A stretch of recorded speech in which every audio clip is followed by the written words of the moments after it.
नमस्कार। आज हम 8वीं कक्षा की हिंदी की पाठ्य पुस्तक मल्हार के पाठ 5 कबीर के दोहे को पढ़ेंगे व समझेंगे।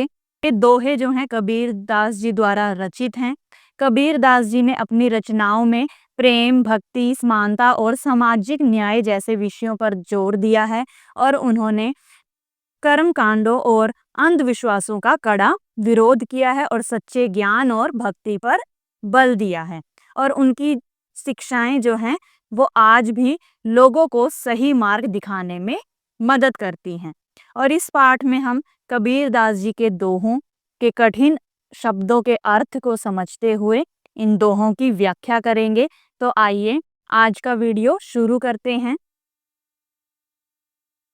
साँच बराबर तप नहीं, झूठ बराबर पाप, जाके हृदय साँच है, ता हृदय गुरु आप। साँच का अर्थ होता है सत्य या सच। तप का अर्थ होता है तपस्या और पाप का अर्थ है बुरा कर्म या बुरा काम। जाके जिसके, हृदय हृदय दिल या मन, और गुरु आप यानी स्वयं गुरु। तो इन पंक्तियों का अर्थ है कि साँच बराबर तप नहीं, झूठ बराबर पाप, कि सत्य या सच के बराबर कोई तप नहीं है और झूठ के बराबर कोई पाप नहीं है। यानी कि सत्य से बड़ा कोई भी तप नहीं है और झूठ से बड़ा कोई पाप नहीं है। जाके हृदय साच है, ता हृदय गुरु आप, और जिसके हृदय में सत्य है उसका हृदय किसके समान है? गुरु के समान है। यानी कि सच बोलने वाला व्यक्ति अपने आप में ज्ञानी और श्रेष्ठ होता है। ठीक है, यहाँ इन दोहों के कठिन शब्दों के अर्थ और व्याख्या जो है लिखित में दी गई है। साच का अर्थ होता है सत्य यानी सच। तप का अर्थ होता है तपस्या यानी धार्मिक साधना। पाप का अर्थ होता है बुरा कर्म। जाके यानी जिसके। हृदय का अर्थ होता है हृदय, मन या दिल। और गुरु आप का अर्थ है स्वयं गुरु। और यहाँ पे व्याख्या भी दी गई है कि कबीर जी कहते हैं कि सत्य से बड़ा कोई तप नहीं है और झूठ से बड़ा कोई पाप नहीं है। जिसके हृदय में सत्य है उसका हृदय जो है वो गुरु के समान हो जाता है। यानी सच बोलने वाला व्यक्ति अपने आप में ज्ञानी और श्रेष्ठ होता है। अगले दोहे देखिए। बड़ा हुआ तो क्या हुआ, जैसे पेड़ खजूर, पंथी को छाया नहीं, फल लागे अति दूर। तो यहाँ पर पंथी का अर्थ क्या है? पंथी का अर्थ होता है राहगीर, यात्रा करने वाला। ठीक है, छाया का अर्थ आपको पता ही है, पेड़ की छाव। ठीक है, और लागे का अर्थ होता है लगना। अति दूर, अति यानी अत्यधिक, दूर यानी बहुत दूर। ठीक है, अत्यधिक दूर या बहुत दूर। तो इन पंक्तियों का, इन दोहों का अर्थ है कि बड़ा हुआ तो क्या हुआ, कि किसी के बड़ा होने से, ऊंचा हो जाने से वो व्यक्ति जो है महान नहीं बन सकता, कि केवल उसका बड़ा होना उसकी महानता को नहीं दर्शाता। जिस प्रकार जो खजूर का पेड़ है, यहाँ पर उदाहरण के द्वारा समझाया गया है कि जिस प्रकार जो खजूर का जो पेड़ है वो बहुत ही ऊंचा होता है। ठीक है, बहुत ही बड़ा होता है, ऊंचा होता है, लेकिन उसकी ऊंचाई का, उसके बड़े होने का कोई भी फायदा नहीं है, क्योंकि ना तो वो राहगीर को छाया दे सकता है खजूर का पेड़, क्योंकि उसकी ऊंचाई ज्यादा है। ठीक है, और उसका फल जो है वो भी इतनी दूर है कि कोई भी उसे आसानी से नहीं पा सकता। ठीक है, तो कहने का अर्थ है कि किसी के बड़े हो जाने से, किसी व्यक्ति के ऊंचे पद पर हो जाने से कोई फायदा नहीं अगर वो दूसरों के काम नहीं आता।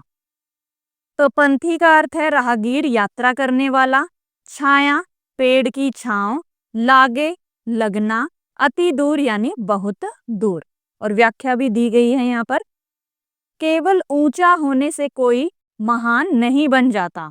जैसे खजूर का पेड़ बहुत ऊंचा होता है, लेकिन ना तो वह छाया देता है और ना ही उसके फल आसानी से मिलते हैं। उसी तरह जो व्यक्ति ऊंचे पद पर तो है पर दूसरों के काम नहीं आता, वह क्या है? व्यर्थ है, यानी कि उसके ऊंचे पद का कोई महत्व नहीं है। अगले दोहे देखिए। गुरु गोविंद दो खड़े, काके लागो पाए, बलिहारी गुरु आपने, गोविंद दियो बताए। तो यहाँ पर गोविंद का अर्थ क्या है? भगवान। ठीक है, गोविंद का अर्थ है भगवान, दो का अर्थ होता है दोनों, काके किसके, लागो, लागो का अर्थ है लगना। ठीक है, और पाए यानी चरण पैर, बलिहारी बलिदान देना, और बताए का अर्थ होता है बताना। ठीक है, तो इस दोहे का अर्थ है कि गुरु गोविंद दो खड़े, काके लागो पाए, कि अगर आपके सामने गुरु और भगवान दोनों खड़े हैं तो आप किसके चरण पहले छुएंगे। ठीक है, बलिहारी गुरु आपने, गोविंद दियो बताए, कि आपको किसके पैर पहले छूने चाहिए या आप किसके पैर पहले छुएंगे। कबीर जी यहाँ पर कहते हैं कि गुरु को पहले प्रणाम करना चाहिए। बलिहारी गुरु आपने यानी कि गुरु को पहले प्रणाम करना चाहिए, क्योंकि वही गुरु हमें भगवान के बारे में बताते हैं। गोविंद दियो बताए यानी कि वही गुरु जो हैं हमें भगवान के बारे में बताते हैं, हमें भगवान का मार्ग दिखाते हैं। गोविंद का अर्थ है भगवान, दो यानी दोनों, पाए चरण या पैर, काके किसको, बलिहारी बलिदान देना या आभार मानना, बताए बताना। तो कबीर जी कहते हैं यदि गुरु और भगवान दोनों एक साथ खड़े हों तो पहले किसके चरण छुएं। वे कहते हैं कि गुरु को पहले प्रणाम करना चाहिए, क्योंकि वही गुरु हमें भगवान के बारे में बताता है और उसका मार्ग दिखाता है। अगला दोहा देखते हैं। अति का भला न बोलना, अति का भला न चूप, अति का भला न बरसना, अति की भली ना धूप। तो यहाँ पर अति का अर्थ है अत्यधिक या बहुत ज्यादा, भला अच्छा, बरसना का अर्थ है बारिश होना, और धूप यानी सूर्य की तेज रोशनी, और चूप का अर्थ है चुप रहना। ठीक है, तो इस दोहे में बताया गया है अति का भला न बोलना, कि ना तो ज्यादा बोलना अच्छा होता है, अति का भला न चुप, और ना ही ज्यादा चुप रहना अच्छा होता है। अति का भला न बरसना, कि ना तो अत्यधिक या ज्यादा बारिश अच्छी होती है, और अति की भली न धूप, और ना ही ज्यादा तेज धूप अच्छी होती है। कहने का अर्थ है कि जीवन में संतुलन, बैलेंस बना रहना चाहिए, कि जीवन में संतुलन ही सबसे अच्छा होता है। हर चीज की अधिकता जो है वो हानिकारक हो सकती है। ये देखिए, अति का अर्थ है अत्यधिक या बहुत ज्यादा, भला अच्छा, बरसना बारिश होना, धूप सूर्य की तेज रोशनी। हर चीज की अति यानी अधिकता जो है वो हानिकारक होती है। ना बहुत अधिक बोलना अच्छा है, ना बहुत अधिक चुप रहना, ना अधिक बारिश अच्छी होती है, ना अधिक धूप। जीवन में संतुलन ही सबसे अच्छा होता है। ये दोहे देखिए। ऐसी बानी बोलिए मन का आपा खोए, औरन को शीतल करे आप हु शीतल होए। तो इस दोहे में बानी का अर्थ है वाणी। ठीक है, यानी बोलने का आपका ढंग या तरीका। बोलिए यानी बोलना, आपा अहंकार या घमंड, खोए खोना, औरन यानी औरों को दूसरों को, शीतल यानी ठंडा ठंडक देने वाला, आपहू का अर्थ होता है स्वयं को खुद को, होए होना। ठीक है, तो इस दोहे का अर्थ है कि ऐसी वाणी बोलिए, कि हमें ऐसी वाणी बोलनी चाहिए मन का आपा खोए, जो हमारे मन के अहंकार को घमंड को दूर कर सके। कि हमें ऐसी वाणी बोलनी चाहिए जो हमारे मन के अहंकार और घमंड को दूर कर सके। औरन को शीतल करे, आपू शीतल होए। और जब हम मीठा बोलते हैं तो दूसरों को भी अच्छा लगता है, सामने वालों को भी, और हमारे मन को भी अच्छा लगता है। कहने का अर्थ है कि मीठे वचन जो हैं, मीठे बोल जो हैं, वो सामने वाले को भी अच्छे लगते हैं और उससे हमें भी मानसिक शांति मिलती है। तो वाणी का अर्थ है वाणी, बोलने का तरीका। बोलिए, बोलना। आपा, अहंकार या घमंड। खोए, खोना। औरन, दूसरों को। शीतल, ठंडक देने वाली या शीतल। आपू यानी स्वयं को, खुद को। तो ऐसी वाणी बोलो जिससे अहंकार मिट जाए और जो दूसरों के दिल को ठंडक दे। जब हम मीठा बोलते हैं तो सामने वाले को भी अच्छा लगता है और हमें भी मानसिक शांति मिलती है। निंदक नियरे राखिए, आंगन कुटी छवाए। बिन पानी साबुन बिना, निर्मल करे सुभाए। तो इन पंक्तियों में निंदक का अर्थ होता है निंदा करने वाले, बुराई करने वाले या आलोचक। नियरे, पास। राखिए, रखना। कुटी छवाए, कुटी छवाए का अर्थ होता है झोपड़ी बनवाना। निर्मल, शुद्ध। करे, करना। और सुभाए का अर्थ होता है स्वभाव। ठीक है, तो इन पंक्तियों में, इस दोहे में बताया गया है कि निंदक नियरे राखिए, आंगन कुटी छवाए, कि जो निंदा करने वाले होते हैं, हमारे आलोचक होते हैं, हमें उन्हें अपने पास रखना चाहिए और अपने घर के आंगन में ही झोपड़ी बनवाकर उन्हें बसा देना चाहिए। ठीक है, क्योंकि जो निंदा करने वाले व्यक्ति होते हैं, हमारी बुराई करने वाले व्यक्ति होते हैं, वो बिन पानी साबुन बिना, यानी बिना पानी के, बिना साबुन के, निर्मल करे सुभाए, कि हमारे स्वभाव को शुद्ध कर देते हैं। कहने का अर्थ है जो हमारी बुराई करने वाले व्यक्ति होते हैं, हमारे आलोचक होते हैं, वो हमें हमारे अंदर की कमियां बताते हैं और उन्हीं की वजह से हम अपने अंदर की कमियों को पहचान सकते हैं और अपने आप में सुधार कर सकते हैं। तो निंदक का अर्थ है निंदा करने वाले, आलोचक या जो बुराई करता है। नियरे, पास। राखिए, रखना। कुटी छवाए, झोपड़ी बनवाना। निर्मल, शुद्ध। करे, करना। सुभाए, स्वभाव।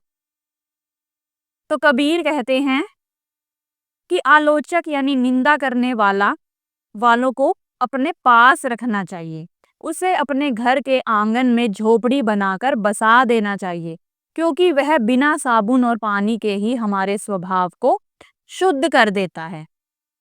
उसकी आलोचना से हम अपने दोष पहचान सकते हैं और सुधार कर सकते हैं। अगला दोहा, साधु ऐसा चाहिए, जैसा सूप सुभाए। सार सार को गही रहे, थोथा देई उड़ाए। तो इस दोहे में साधु का अर्थ है सज्जन या ज्ञानी व्यक्ति। ठीक है, सूप का अर्थ है अनाज फटकने वाला यंत्र, जिससे गेहूं अनाज को साफ किया जाता है। ठीक है, सुभाए, स्वभाव। सार सार, सार का अर्थ होता है कोई भी मूल्यवान या काम वाली वस्तु। गही रहे, गही रहे यानी ग्रहण करना। थोथा, थोथा का अर्थ होता है बेकार वस्तु, जैसे गेहूं में होती है भूसी, चावल जो हम अनाज साफ करते हैं उसमें जो गंद निकलता है, ठीक है, वो। दे उड़ाए, उड़ाए यानी कि उड़ाना। ठीक है, कबीर जी कहते हैं कि एक अच्छे साधु को कैसा होना चाहिए? सूप की तरह होना चाहिए। ठीक है, सूप की तरह होना चाहिए। जिस प्रकार जो सूप है वो बेकार वस्तुओं को उड़ा देता है और जो काम की चीजें होती हैं, काम की वस्तु होता है, उसे रख लेता है, उसी प्रकार जो है साधु को भी होना चाहिए। क्योंकि एक अच्छा साधु जो है वो अच्छी बातों को, काम की चीजों को ग्रहण कर लेता है और जो बेकार की बातें होती हैं, व्यर्थ की बातें होती हैं, उन्हें छोड़ देता है। इसलिए साधु को सूप की तरह होना चाहिए। तो साधु का अर्थ है सज्जन या ज्ञानी व्यक्ति, सूप यानी अनाज फटकने वाला यंत्र, सुभाए स्वभाव, सार मूल्यवान या काम की चीज, गही रहे यानी ग्रहण करना, थोथा थोथा यानी कि बेकार वस्तु जैसे भूसी, और उड़ाए उड़ाना। तो इस दोहे में कबीर जी क्या कह रहे हैं कि एक अच्छे साधु या समझदार व्यक्ति की पहचान यह है कि वह सूप की तरह हो, जो अन्न से भूसी अलग करता है। सूप क्या करता है? अनाज से, अन्न से भूसी को अलग कर देता है। यानी सज्जन व्यक्ति काम की बातें ग्रहण करता है और बेकार की बातें छोड़ देता है। अगले दोहे देखिए, कबीरा मन पंछी भया, भावे तहवा जाए, जो जैसी संगति करे, सो तैसा फल पाए। तो इस दोहे में पंछी का अर्थ है पक्षी, भया समान होना यानी पक्षी के समान, ठीक है। भावे भावे जहां इच्छा हो, जहां मन करे। तहवा तहवा का अर्थ है वहां या उस जगह या उस स्थान पर। जाए जाए का अर्थ होता है जाना। संगति संगति का अर्थ क्या है? संगति का अर्थ है साथ या संग। तैसा वैसा, और पाए का अर्थ है पाना, ठीक है। तो इस दोहे में कबीर जी क्या कह रहे हैं? कबीर जी कहते हैं कि जो हमारा मन है वो किसकी तरह है? पंछी की तरह हो गया है, पंछी के समान है। ऐसे पंछी जो हैं जहां उनका दिल करता है वहां उड़ते चले जाते हैं, ठीक है। तो मनुष्य भी उसी तरह हो गया कि जहां उसका मन करता है, इच्छा करती है, वो वहीं उठता बैठता है। जो जैसी संगति करे सो तैसा फल पाए, और जो जैसी संगति करता है, जैसे लोगों के साथ रहता है, उसे फल भी वैसा ही मिलता है। कहने का अर्थ है कि हमें सोच समझकर संगति करनी चाहिए, क्योंकि जैसी संगति होगी वैसा ही फल मिलेगा। कि अगर हम बुरी संगति वाले व्यक्तियों के पास बैठेंगे तो हम भी बुरे बन जाएंगे, और अच्छे लोगों की संगति करेंगे तो हमारे अंदर भी अच्छे गुण आएंगे, हम भी अच्छे बन जाएंगे। ये देखिए, पंछी का अर्थ है पक्षी, भया समान होना, भावे जहां इच्छा हो, तहवा वहां या उस स्थान पर, जाए जाना, संगति साथ या संग, तैसा वैसा, पाए पाना।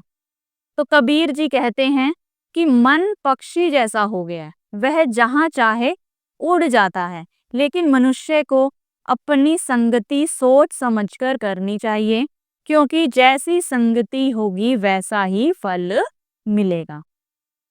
यहाँ कवि से परिचय भी दिया गया है, आइए इसे भी पढ़ते हैं। ये चित्र है कबीरदास जी का। एक ऐसे संत जो करघे पर कपड़ा और मन में कविता बुनते बुनते इतने प्रसिद्ध हो गए कि उनकी कविताएं आज भी लोग भजनों की तरह सुनते हैं और पाठ्य पुस्तकों में पढ़ाते हैं। माना जाता है कि कबीर का जन्म 14वीं शताब्दी में काशी में हुआ था। उनकी रचनाएं मुख्यतः कबीर ग्रंथावली में संग्रहित हैं। आज भी उनकी रचनाएं हमें जीवन की सच्चाई को समझने और अच्छा मनुष्य बनने की प्रेरणा देती हैं। तो आशा करती हूँ आपको यह पाठ अच्छे से समझ में आया होगा। अगली वीडियो में हम इसी पाठ के प्रश्न उत्तर करेंगे। तो मिलते हैं अगली वीडियो में, तब तक के लिए नमस्कार।